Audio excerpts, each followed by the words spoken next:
Hi dear students, ಈ ವಿಡಿಯೋದಲ್ಲಿ ನಾನು 2024ರ ಫಿಫ್ತ್ ಸೆಮಿಸ್ಟರ್ಗೆ ಸಂಬಂಧಪಟ್ಟಂತೆ ಅಂದರೆ BA NEPಗೆ ಸಂಬಂಧಪಟ್ಟಂತಹ ಫಿಫ್ತ್ ಸೆಮಿಸ್ಟರ್ನ ಅಮೇರಿಕನ್ ಲಿಟ್ರೇಚರ್ನ ಕ್ವೆಶ್ಚನ್ ಪೇಪರನ್ನು ಇಲ್ಲಿ ಶೇರ್ ಮಾಡ್ಕೊಳ್ತಾ ಇದ್ದೇನೆ.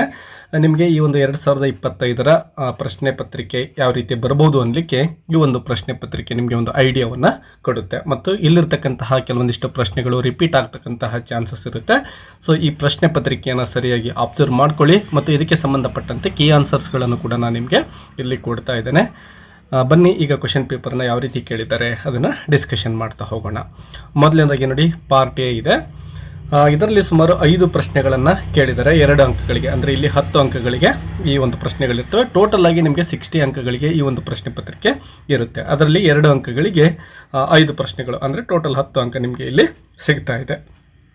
ಮೊದಲನೇದಾಗಿ ಪ್ರಶ್ನೆಗಳನ್ನು ಇಲ್ಲಿ ಕೊಟ್ಟಿದ್ದೇನೆ, ಇವುಗಳನ್ನು ನೋಡ್ಕೋಬೋದು. Mention any 4 American poets of 28th century ಅಂತ ಕೊಟ್ಟಿದ್ದಾರೆ. ಅದೇ ರೀತಿ what is the pen name of Samuel Clemens, name any 2 works of Samuel Clemens ಅಂತಕ್ಕಂಥದ್ದು second question. What is transcendentalism. ಅದೇ ರೀತಿ ಈ ಒಂದು 3, 4, 5, 6 ಈ ಎಲ್ಲ ಪ್ರಶ್ನೆಗಳನ್ನು ನೋಡ್ಕೊಳ್ಳಿ, ಈ ರೀತಿ ಇರುತ್ತೆ. ಅದೇ ರೀತಿ ಪಾರ್ಟ್ ಬಿ ಯಲ್ಲಿ ಏನು ಮಾಡಿರ್ತಾರೆ ನೋಡಿ, ಎನಿ 4 ಅಂದರೆ 4 ನೀವು ಬರೀಬೇಕಾಗುತ್ತೆ. 4 ಪ್ರಶ್ನೆಗಳಿಗೆ ಉತ್ತರ ಬರೀಬೇಕು. ಇಲ್ಲಿ ಅವರು 5 ಪ್ರಶ್ನೆಗಳನ್ನು ಕೊಟ್ಟಿದ್ದಾರೆ. ಒಂದು ಎಕ್ಸ್ಟ್ರಾ ಕ್ವೆಶನ್ ನಿಮಗೆ ಇರುತ್ತೆ. ಪ್ರತಿಯೊಂದಕ್ಕೂ ಕೂಡ 5 ಅಂಕಗಳಿರ್ತವೆ. ಸೊ 20 ಅಂಕಗಳನ್ನು ಇಲ್ಲಿ ನೀವು ಗಳಿಸಬಹುದಾಗಿರುತ್ತೆ. ಪ್ರಶ್ನೆಗಳನ್ನು ನೀವು ಗಮನಿಸಬಹುದು ಅಥವಾ ಸ್ಕ್ರೀನ್ಶಾಟ್ ತಗೋಬಹುದು. ಇನ್ನು any 3 questions each question carries 10 marks. ಅಂದರೆ 3 ಕ್ವೆಶನ್ಸ್ಗಳನ್ನು ನೀವು ಇಲ್ಲಿ 3 ಕ್ವೆಶನ್ಸ್ಗೆ ಆನ್ಸರ್ ಬರೀಬೇಕಾಗುತ್ತೆ. 4 ಪ್ರಶ್ನೆಗಳನ್ನು ಕೊಟ್ಟಿದ್ದಾರೆ. ಸೊ 10 ಅಂದರೆ ಟೋಟಲ್ 30 ಅಂಕಗಳಾಗ್ತವೆ. ಟೋಟಲ್ ಪ್ರಶ್ನೆ ಪತ್ರಿಕೆ ನಿಮಗೆ 60 ಏನು ಕವರ್ ಆಗಿ ಹೋಗ್ತಾ ಇದೆ. ಇಲ್ಲಿ ಪಾರ್ಟ್ ಸಿಗೆ ನಾವು ಕನ್ಸಿಡರ್ ಮಾಡಿಕೊಂಡ್ರೆ ಸೊ ಈ ರೀತಿ ನಿಮ್ಮ ಪ್ರಶ್ನೆ ಪತ್ರಿಕೆ ಇರುತ್ತೆ. ಈ ಪ್ರಶ್ನೆಗಳನ್ನು ಕೂಡ ನೀವು ಸ್ಕ್ರೀನ್ಶಾಟ್ ತಗೋಬಹುದು. ಇನ್ನು ಇದಕ್ಕೆ ಸಂಬಂಧಪಟ್ಟಂತೆ ಇಲ್ಲಿ ಕೀ ಆನ್ಸರ್ಸ್ಗಳನ್ನು ಕೂಡ ನಾನು ನಿಮಗೆ ಕೆಲವೊಂದಿಷ್ಟು ಪ್ರಶ್ನೆಗಳಿಗೆ ಕೀ ಆನ್ಸರ್ ಕೊಡ್ತಾ ಇದ್ದೇನೆ. ಬನ್ನಿ ಮೊದಲನೇ ಕ್ವೆಶನ್ಗೆ ಕೀ ಆನ್ಸರ್ನ ನೋಡೋಣ. ಕ್ವೆಶನ್ ನೋಡಿ, mention any 4 American poets of 28th century ಅಂತ ಕೇಳಿದ್ದಾರೆ. ಅಂದರೆ 20ನೇ ಶತಮಾನದ ಯಾರ್ದಾದ್ರೂ 4 ಅಮೇರಿಕನ್ ಪೋಯೆಟ್ಸ್ ಹೆಸರನ್ನ ನೀವು ಬರೀಬೇಕು ಅಂತ ಕೇಳಿದ್ದಾರೆ. ನಾನಿಲ್ಲಿ ಸುಮಾರು 8 ಹೆಸರುಗಳನ್ನು ಕೊಡ್ತಾ ಇದ್ದೇನೆ. Langston Hughes, Robert Frost, Maya Angelou, T.S. Eliot, W.H. Jordan, Sylvia Plath, Audre Lorde, Elizabeth Bishop. ಇಷ್ಟು 8 ಜನರ ಹೆಸರಿಲ್ಲಿದೆ. ಇದರಲ್ಲಿ ನೀವು ಯಾವುದೇ 4 ಹೆಸರನ್ನು ಬರೆದ್ರೂ ಕೂಡ ನಿಮಗೆ 2 ಅಂಕಗಳು ಸಿಗ್ತವೆ. ಅದೇ ರೀತಿ ಸೆಕೆಂಡ್ ಕ್ವೆಶನ್ ನೋಡಿ, what is the pen name of Samuel claimants. ಅಂದರೆ ಸ್ಯಾಮ್ಯುಯಲ್ ಕ್ಲೆಮೆನ್ಸ್ ಅವರ ಪೆನ್ ನೇಮನ್ನು ಕೇಳಿದ್ದಾರೆ. Name any 2 works of Samuel claimants. ಅಂದರೆ 2 ವರ್ಕ್ಗಳನ್ನು ಕೂಡ ನೀವು ಹೆಸರಿಸಬೇಕಾಗುತ್ತೆ. ಮೊದಲನೇದಾಗಿ ಪೆನ್ ನೇಮನ್ನು ನೋಡೋಣ. ಈ ಸ್ಯಾಮ್ಯುಯಲ್ ಕ್ಲೆಮೆನ್ಸ್ ಅವ್ರದ್ದು ಮಾರ್ಕ್ ಟ್ವೇನ್ ಅಂತಕ್ಕಂಥದ್ದು ಈ ಸ್ಯಾಮ್ಯುಯಲ್ ಕ್ಲೆಮೆನ್ಸ್ ಅವರ ಪೆನ್ ನೇಮ್ ಆಗಿರುತ್ತೆ. ಮತ್ತು ಇವರ 2 ವರ್ಕ್ಸನ್ನು ಕೇಳಿದ್ದಾರೆ. ಬಟ್ ಇಲ್ಲಿ ನಾನು ನಿಮಗೆ 4 ಕೃತಿಗಳ ಹೆಸರನ್ನು ಕೊಡ್ತಾ ಇದ್ದೇನೆ. The adventures of Tom Sawyer, the celebrated jumping frog of Calaveras country ಅಂತ ಇದೆ. ಅದೇ ರೀತಿ ದ ಇನ್ನೋಸೆಂಟ್ಸ್ ಅಬ್ರಾಡ್ ಅಂತಕ್ಕಂಥದ್ದು, ಲೈಫ್ ಆನ್ ದ ಮಿಸಿಸಿಪ್ಪಿ. ಈ ರೀತಿ 4 ಕೊಟ್ಟಿದ್ದೇನೆ. ನೀವು ಎಲ್ಲವನ್ನು ನೆನಪಿಟ್ಕೊಳ್ಳಿ. ಎಕ್ಸಾಮಲ್ಲಿ 1-2 ನೆನಪಾರಿದ್ರು ಕೂಡ ಉಳಿದಿರ್ತಕ್ಕಂಥವು ನೆನಪಾಗ್ತವೆ. ಅದೇ ರೀತಿ ವಾಟ್ ಈಸ್ ಟ್ರಾನ್ಸ್ಕ್ಯಾಂಡೆಂಟಲಿಸಮ್ ಅಂತ ಕೇಳಿದ್ದಾರೆ. Transcendentalism was a literary, philosophical, religious and political movement in the United States. ಈ ಒಂದು ಡೆಫಿನೇಷನ್ ನಿಮಗೆ ಇಲ್ಲಿ ನೆನಪಿರಬೇಕು. ಮತ್ತು ಇದರ ಒಂದು ಇಯರ್ ಅನ್ನು ನೋಡಿ, 1830s to 1850s. ಅಂದರೆ 1830ರಿಂದ 1850ರ ಮಧ್ಯೆ ನಡೆದಂತಹ ಒಂದು ರಿಲಿಜಿಯಸ್ ಮೂಮೆಂಟ್ ಆಗಿತ್ತು. ಅದೇ ರೀತಿ ಪೊಲಿಟಿಕಲ್, ಲಿಟರರಿ, ಫಿಲಾಸಫಿಕಲ್ ಮೂಮೆಂಟ್ ಈ ಒಂದು ಟ್ರಾನ್ಸ್ಕ್ಯಾಂಡೆಂಟಲಿಸಮ್ ಆಗಿರುತ್ತೆ. It was a part of the romantic movement. ಇದೊಂದು ರೊಮ್ಯಾಂಟಿಕ್ ಮೂಮೆಂಟ್ನ ಒಂದು ಪಾರ್ಟ್ ಆಗಿರುತ್ತೆ. And was influenced by English and German romanticism. English ಅಂದರೆ ಬ್ರಿಟಿಷ್ ರೊಮ್ಯಾಂಟಿಸಿಸಮ್ ಇರ್ಬೋದು, ಅದೇ ರೀತಿ ಜರ್ಮನ್ ರೊಮ್ಯಾಂಟಿಸಿಸಮ್ ಇರ್ಬೋದು. ಇದರಿಂದ ಇನ್ಫ್ಲೂಯೆನ್ಸ್ ಆಗಿರುತ್ತೆ. ಅಂದರೆ American transcendentalism. Transcendentalist believed in individualism. Individualism ಅಂದರೆ ವ್ಯಕ್ತಿಗತವಾದ ಅಂತ ನಾವು ಕರಿತೇವೆ. ಅದೇ ರೀತಿ ಸೆಲ್ಫ್ ರಿಲಯನ್ಸ್ ಅಂತ ಈ ಒಂದು ಪಾಯಿಂಟನ್ನು ಕೂಡ ನೆನಪಿಟ್ಕೊಳ್ಳಿ. And a connection between God and nature. ದೇವರು ಮತ್ತು ಪ್ರಕೃತಿಯ ಮಧ್ಯೆ ಇರತಕ್ಕಂತಹ ಸಂಬಂಧಗಳು, ಸೆಲ್ಫ್ ರಿಲಯನ್ಸ್ ಮತ್ತು ಇಂಡಿವಿಜುವಲಿಸಮ್, ಇವುಗಳ ಬಗ್ಗೆ ಈ ಒಂದು ಟ್ರಾನ್ಸ್ಕ್ಯಾಂಡೆಂಟಲಿಸ್ಟ್ ತಮ್ಮ ಒಂದು ಅಭಿಪ್ರಾಯವನ್ನು ತಮ್ಮ ಕೃತಿಗಳಲ್ಲಿ ವ್ಯಕ್ತಪಡಿಸಿದ್ದಾರೆ. They also believed that intuition was more important than conscious thought. ಈ ಪಾಯಿಂಟ್ಸ್ಗಳನ್ನು ನೆನಪಿಟ್ಕೊಳ್ಳಿ. ಇನ್ನು 4th ಕ್ವೆಶನ್ಗೆ ಸಂಬಂಧಪಟ್ಟಂತೆ who coined the term the lost generation. ಅಂದರೆ ಈ ಒಂದು ದ ಲಾಸ್ಟ್ ಜನ್ರೇಷನ್ ಅಂತಕ್ಕಂಥ ವರ್ಡನ್ನು ಕೊಟ್ಟವ್ರು ಯಾರು, ಮತ್ತು name any 2 authors of this group. ಯಾವುದಾದ್ರೂ 2 ರೈಟರ್ಸ್ ಹೆಸರನ್ನ ನೀವು ಬರೀಬೇಕಾಗುತ್ತೆ. ಆನ್ಸರ್ ನೋಡಿ. Gertrude Stein is credited with coin the term. Yes, ಇಲ್ಲಿ ಕಾಯಿನ್ ಮಾಡಿದವರು ಈ ವರ್ಡನ್ನು ದ ಲಾಸ್ಟ್ ಜನ್ರೇಷನನ್ನು ಯಾರಪ್ಪ ಅಂದರೆ ಗೆಟ್ರ್ಯೂಡ್ ಸ್ಟೇನ್ ಅಂತಕ್ಕಂಥವ್ರು. ಈ ಹೆಸರು ನಿಮಗೆ ನೆನಪಿರಲಿ, ದ ಲಾಸ್ಟ್ ಜನ್ರೇಷನ್. ಓಕೆ, ಇನ್ನು ಆಥರ್ಸ್ ಇಲ್ಲಿ ಎಷ್ಟು ಕೇಳಿದರೆ 2 ಆಥರ್ಸ್ ಕೇಳಿದರೆ, ಬಟ್ ಇಲ್ಲಿ 4 ಹೆಸರನ್ನ ಕೊಡ್ತಾ ಇದ್ದೇನೆ. Ernest Hemingway, Francis Scott Fitzgerald, T S. Eliot ಮತ್ತು ಜಾನ್ ಡಾಸ್ ಪ್ಯಾಸೋಸ್. ಈ 4 ಹೆಸರುಗಳನ್ನು ನೀವು ನೆನ್ಪಿಟ್ಕೊಳ್ಳಿ. ಯಾವುದಾದ್ರೂ 2 ಬರೆದ್ರೂ ಕೂಡ ನಿಮಗೆ ಸಂಪೂರ್ಣವಾಗಿರ್ತಕ್ಕಂತಹ ಮಾರ್ಕ್ಸ್ ಸಿಗ್ತವೆ. ಇನ್ನು name any 2 works of Hemingway ಹೀಗೆ ಹೆಸರನ್ನ ಇಲ್ಲಿ ನೋಡಿದ್ವಲ್ವ, ಅವರದೇ ಆಗಿರ್ತಕ್ಕಂತಹ ಕೃತಿಗಳನ್ನು 2 ಕೃತಿಗಳನ್ನು ಕೇಳಿದ್ದಾರೆ. The sun also rises, to have and have not, for whom the bell tolls, the old man and the sea, the garden of Eden. So ಇವುಗಳಲ್ಲಿ ಯಾವುದಾದ್ರೂ 2 ಕೃತಿಗಳನ್ನು ಬರೆದ್ರೆ ನೀವು ಸಾಕಾಗುತ್ತೆ.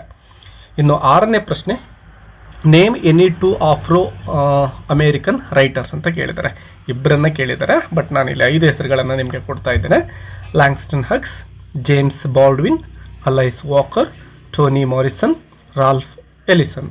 ವಿದ್ಯಾರ್ಥಿಗಳೇ, ಈ ಒಂದು 6 ಪ್ರಶ್ನೆಗಳನ್ನು ನೀವು ಪ್ರಾಕ್ಟೀಸ್ ಮಾಡ್ಕೊಳ್ಳಿ. 1-2 ಪ್ರಶ್ನೆ ಖಂಡಿತವಾಗ್ಲೂ ರಿಪೀಟ್ ಆಗ್ತಕ್ಕಂತಹ ಚಾನ್ಸ್ ಇದ್ದೇ ಇರುತ್ತೆ. ಸೊ ಎಲ್ಲ ಹೆಸರುಗಳನ್ನು ನೆನಪಿಟ್ಕೊಳ್ಳಿ.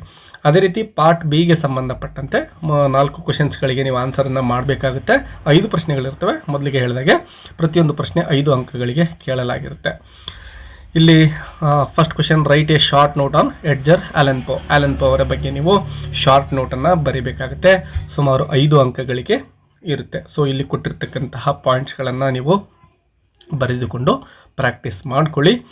ಅಂದರೆ ನಿಮಗೆ ಎಕ್ಸಾಮಲ್ಲಿ ಖಂಡಿತವಾಗ್ಲೂ ಕೂಡ ಹೆಲ್ಪ್ ಆಗುತ್ತೆ.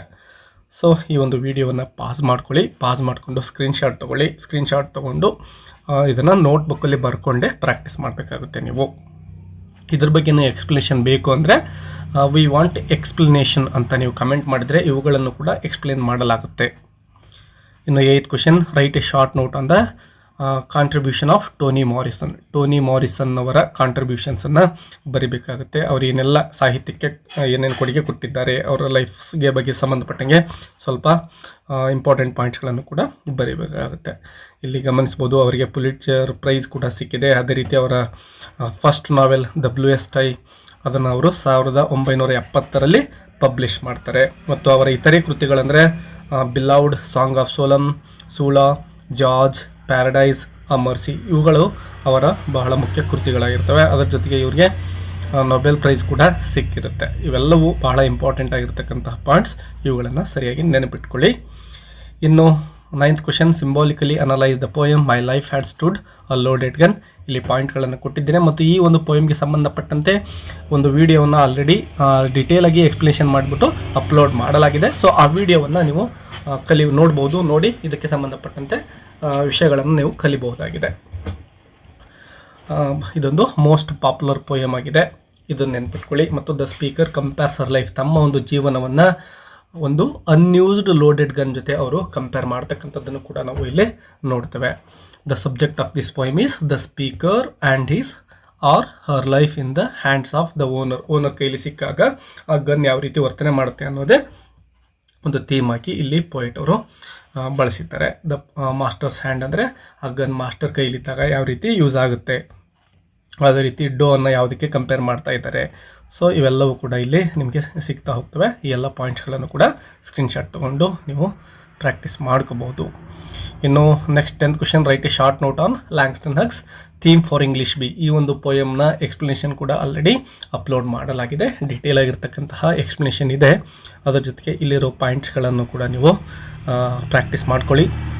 ಹಿ ರೋಟ್ ಇಟ್ ಇನ್ 1951 ಅಂದರೆ 1951ರಲ್ಲಿ ಈ ಒಂದು ಪೋಯಮನ್ನು ಬರೆಯಲಾಗಿದೆ. ಸೊ ಈ ಒಂದು ಇಂಪಾರ್ಟೆಂಟ್ ಪಾಯಿಂಟ್ಸ್ಗಳು, ಇನ್ನೂ ಅನೇಕ ಪಾಯಿಂಟ್ಸ್ಗಳಿದ್ದಾವೆ. ಇವುಗಳನ್ನು ಬರೆದುಕೊಂಡು ಪ್ರಾಕ್ಟೀಸ್ ಮಾಡ್ತಾ ಹೋಗಿ. ಇವುಗಳ ಎಕ್ಸ್ಪ್ಲನೇಷನ್ ಬೇಕು ಅಂದರೆ ಈ ಒಂದು ಟೈಟಲನ್ನು ಹಾಕಿಬಿಟ್ಟು ಎಕ್ಸ್ಪ್ಲನೇಷನ್ ಅಂತ ಕೊಟ್ಟರೆ ಇದನ್ನು ಕೂಡ ಎಕ್ಸ್ಪ್ಲೇನ್ ಮಾಡಲಾಗುತ್ತೆ.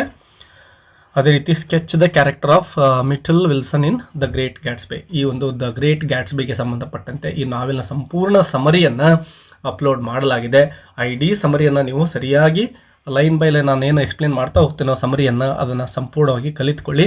ಯಾಕೆಂದರೆ ಯಾವುದೇ ಕ್ಯಾರೆಕ್ಟರ್ನ ಇನ್ಫಾರ್ಮೇಷನ್ ಕೇಳಿದರೂ ಕೂಡ ನೀವು ಈಸಿಯಾಗಿ ಬರೀಲಿಕ್ಕೆ ಅದು ಹೆಲ್ಪ್ ಆಗುತ್ತೆ. ಇದು ಅರ್ಥ ಆಗಿಬಿಡ್ತು ಅಂದರೆ ನಾವೆಲ್ ನೀವು ಯಾವುದೇ ಕ್ಯಾರೆಕ್ಟರ್ ಕೇಳಿದರೂ ಕೂಡ ಇನ್ಫಾರ್ಮೇಷನನ್ನು ಬರೀಬಹುದಾಗಿರುತ್ತೆ. ಸೊ ಇಲ್ಲಿರೋ ಪಾಯಿಂಟ್ಸ್ಗಳು ಕೇವಲ ಮೀಟಲ್ ವಿಲ್ಸನ್ಗೆ ಸಂಬಂಧಪಟ್ಟಿದ್ದವಾಗಿದ್ದಾವೆ. ಬಟ್ ಆ ವಿಡಿಯೋದಲ್ಲಿ ಸಂಪೂರ್ಣವಾಗಿ ಎಲ್ಲ ಕ್ಯಾರೆಕ್ಟರ್ಗೆ ಸಂಬಂಧಪಟ್ಟಂತೆ ನಿಮಗೆ ಇನ್ಫಾರ್ಮೇಷನ್ ಸಿಗುತ್ತೆ.